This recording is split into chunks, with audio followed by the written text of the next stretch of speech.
Spider counter US system drone के communication को रोक देता है, हवा में रुकने, वापस लौटने या लैंड करने पर मजबूर कर देता है। एलओसी में तैनात पाकिस्तानी सैनिकों को साफरा एंटी ड्रोन जैमर गन दी गई है। पाकिस्तानी सेना को यकीन है बहुत जल्द इंडिया की तरफ से हजारों ड्रोन अटैक करने वाले हैं। इस गन को कंधे पर रखकर चलाया जाता है। इसकी रेंज करीब 1.5 किलोमीटर है। साफरा जैमिंग गन ड्रोन के कंट्रोल, वीडियो और जीपीएस लिंक को ठप कर देती है। यह एक साथ कई कामिकाज़े ड्रोन को डीएक्टिवेट कर सकती है। इसके अलावा एयर डिफेंस गन को भी एलओसी के पास तैनात किया गया है। पाकिस्तानी सेना बहुत बड़े अटैक को डिफेंड करने की कोशिशों में लगी है। 1971 में इंडियन आर्मी ने अप्रैल में युद्धाभ्यास शुरू किया था और युद्ध दिसंबर में शुरू हुआ था। दिसंबर और जनवरी में ही पीओके पर कैप्चर और कंट्रोल किया जा सकता है। बर्फ की वजह से सप्लाई लाइन रुक जाती है। अभी मैं जैसलमेर गया था बीएसएफ में, तो उन्होंने मुझसे कहा कि आपका कार्यक्रम हम ठाकुर साहब पॉइंट पे कराएंगे। मैंने उनसे पूछा कि ठाकुर साहब पॉइंट कौन सा है, तो देखा बहुत बड़ा सैंड ड्यून्स था, वहां उन्होंने शामियाना लगा रखा। तो मैंने कहा ठाकुर साहब पॉइंट क्यों कहते हो, तो उन्होंने कहा कि जब राजनाथ जी रक्षा मंत्री थे तो मुनाबाओ वहां गए थे आप जैसलमेर के पास, और पल्लीपाड़ जो सिंध प्रांत का पाकिस्तान का जो वहां का रक्षा का अग्रणी अधिकारी था, उसने इधर फोन करके पूछा कि इतनी चहल पहल क्यों है, कौन आ रहा है, तो उन्होंने कहा वो शायर आ रहा है कुमार विश्वास। तो बोले बात करा देना, तो मेरी उनसे बात कराई वायरलेस पर। उन्होंने कहा इधर भी आ जाइए, तो मैंने कहा जैसे हालचाल चल रहे हैं थोड़े दिन बाद आते जाते रहेंगे, चिंता मत करिए, हो जाएगा। 370 भी हो गया, राम मंदिर भी बन गया, अब 2-4 चीज ही बची हैं इनके कि सिंधु नदी के आर पार पूरा भारत हो जाएगा, ऐसी चीजें बची हैं।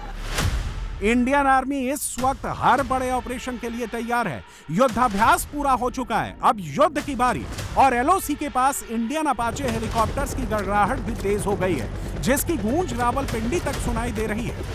फील्ड मार्शल ने जो वार्निंग दी है, अब वो वार्निंग आई है इस तनाजुर में जो मैंने अभी आपको बताया कि सऊदी अरब की तरफ से भी इस पे बात की गई है, और जो कोर कमांडर्स कॉन्फ्रेंस हुई है उसमें बड़े वाज़ेह तौर पे ये कहा गया कि पाकिस्तान बिल्कुल जो हमारा जो कौमी इत्तेहाद है, नेशनल यूनिटी है, उसको नुकसान पहुंचाने की किसी भी कोशिश को बिल्कुल बर्दाश्त नहीं किया जाएगा। ये एक बड़ा अहम बयान आया है, और उसमें उन्होंने ये कहा है कि उस कॉन्फ्रेंस में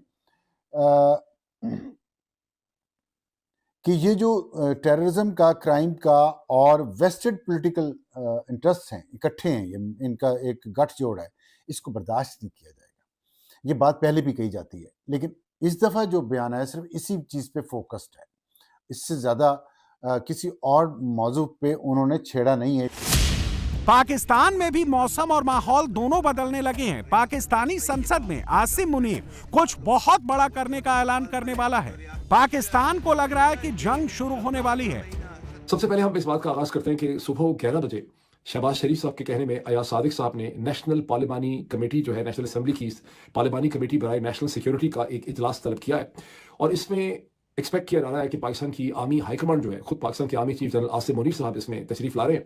और बाकी अखबारात में नाम नहीं लिखे कि बाकी कौन लोग आ रहे हैं, लेकिन एक्सपेक्टेड यही है कि पाकिस्तान के DGMI हो सकते हैं, DGISI हो सकते हैं, और भी अफसरान हो सकते हैं, मिलिट्री DGMO भी हों। बल्कि लोग ब्रीफिंग करेंगे पार्लियामेंटेरियन की। कमेटी का इजलास बुला रहे हैं नेशनल सिक्योरिटी के ऊपर, जिसकी मज़ीद तफसीलात मैं आपसे शेयर करता हूँ, जहाँ ऐसा लगता है कि वॉर एंड पीस के फैसले जो हैं वो होने लगे। तो ये कितनी एक अजीब सी सूरत हाल है, मैं मज़ीद अल्फाज इसके बारे में इस्तेमाल नहीं करना चाहता।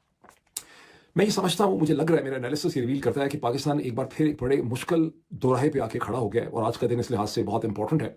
ये एक ऐसा मुश्किल दोराहा है जहां अगर सही फैसले किए गए तो हम बेहतरी की तरफ भी जा सकते हैं, और अगर यहाँ पर गलत फैसले किए गए तो हम मजीद बहुत बड़ी तबाही की तरफ चले जाएंगे। इस वक्त पाकिस्तान सबसे कमजोर है। जितना डर मुनीर को बॉर्डर पर लग रहा है, उतने खौफ में मुनीर पाकिस्तान के अंदर है। बॉर्डर पर गोली चलने से पहले पाकिस्तान के अंदर गालियां शुरू हो गई। आगे नहीं आना, गोली मारो, फिर मैं ये कहूं कि वो उसके अंदर क्या था और वक्त से पहले बच्चा किसका पैदा हुआ था, मैं वो बात फिर करूं अगर किसी ने करनी है तो। फिर वो मैं गैराज की बात करूं बात।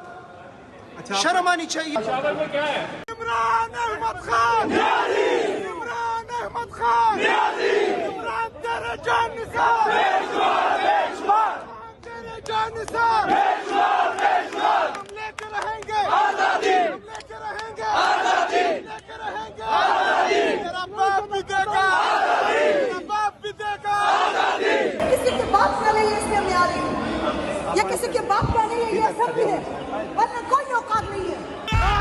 ये पाकिस्तान का सबसे बड़ा शहर लाहौर है, वही पाकिस्तानी शहर जहां 1965 में इंडियन आर्मी पहुंच गई थी।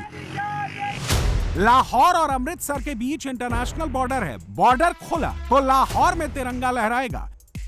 इस बार इंडियन आर्मी खुद बॉर्डर क्रॉस नहीं करेगी, बल्कि पाकिस्तान से, लाहौर से इंडियन आर्मी की मदद मांगी जाएगी, क्योंकि इमरान खान के समर्थकों को यकीन है उनको मुनीर से आजादी इंडियन आर्मी ही दिला सकती है। लाहौर में आजादी के नारे गूंजने लगे हैं।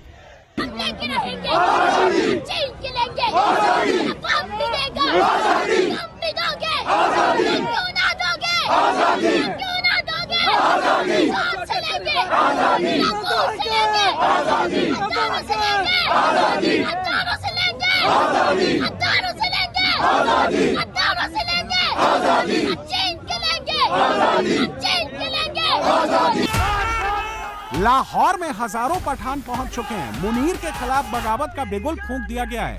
मुनीर ने डर के मारे लाहौर में लॉकडाउन लगा दिया है। इस टाइम लिबर्टी चौक में मौजूद हूं, लेकिन लिबर्टी को नो गो एरिया बनाया गया है। अगर मैं आपको दिखाऊं, आप देखें, पंजाब पुलिस उस तरफ मौजूद है। तमाम रास्ता जो है वो मुकम्मल तौर पे बंद किया गया है। इस तरफ भी पंजाब पुलिस मौजूद है और उस तरफ भी पंजाब पुलिस मौजूद है। मतलब हर तरफ से रास्ते बंद किए गए हैं। लेकिन वज़ीर आला सुहेल अफरीदी जो है वो यहाँ लिबर्टी चौक पहुँच चुके हैं। जगह जगह जिस तरह मोटरवे पे इस्तकबाल हुआ, इसके अलावा लाहौर में उनका इस्तकबाल हुआ। पंजाब असम्बली गए और अब पंजाब असम्बली के बाद वो यहाँ लाहौर लिबर्टी चौक पहुँच चुके हैं। लेकिन कारकुनान आगे मौजूद हैं और पुलिस उनके पीछे मौजूद है। तो ये फसाइयत जारी है और फिर कहते हैं कि हमें खौफ नहीं, हमें डर नहीं। खौफ का आलम यह है कि एक वज़ीर आला पहुँचते हैं, लोग उनका रिसेप्शन करने, वेलकम करने पहुँचते हैं, लेकिन हर तरफ पंजाब पुलिस पहुँच जाती है। लाहौर पाकिस्तानी पंजाब की राजधानी है, नवाज शरीफ का गढ़, शरीफ खानदान की विरासत और पाकिस्तान आर्मी का होमलैंड। पाकिस्तानी आर्मी में 70% पाकिस्तानी पंजाबी मुसलमान हैं।